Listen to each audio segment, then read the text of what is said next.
J'ai l'impression que les femmes sont beaucoup plus open et chassent beaucoup plus aujourd'hui qu'à mes débuts en dating. Ou c'est peut-être moi qui suis plus open et léger dans ma communication et ça les amène à se sentir moins jugées et à s'ouvrir plus. Juste le groupe de femmes au travail, quand ça commence à jaser de dating, c'est les gars qui sont gênés. Ça provient d'un commentaire sur ma communauté Facebook de la part d'un homme qui a déjà un certain niveau de succès dans ses rencontres et son observation, ça serait que les femmes démontreraient plus leur intérêt qu'avant, donc seraient plus open, chasseraient plus les hommes selon ces expressions qu'il a utilisées.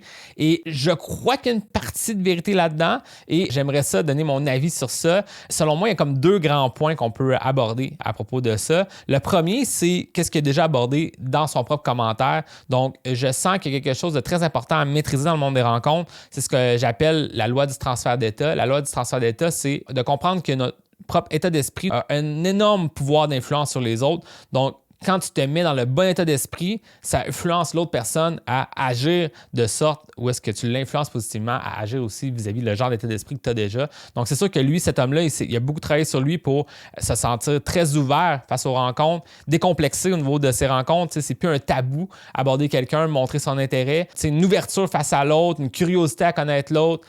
Donc, quand tu agis de cette façon-là, ben ça baisse les gardes de l'autre personne, puis l'autre personne va se sentir ouverte de montrer son intérêt en retour plus facilement.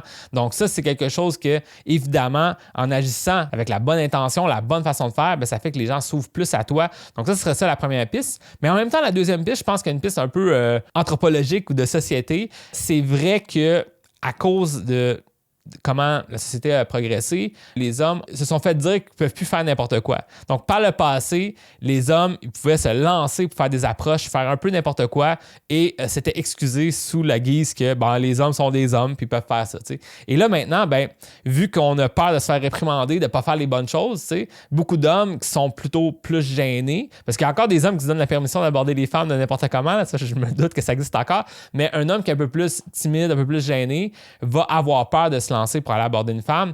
Donc, ça se peut que cet homme-là réussit, par exemple, à bien faire les choses pour avoir un match en ligne, se rendre à un rendez-vous, mais rendu au rendez-vous, il a encore peur de déplaire, il a encore peur de trop montrer son intérêt trop fort, il a peur de justement créer une mauvaise dynamique et ça fait qu'une femme a comme pas le choix de elle-même être plus démonstrative pour montrer à l'homme que ah ouais, vas-y là, c'est à ton tour.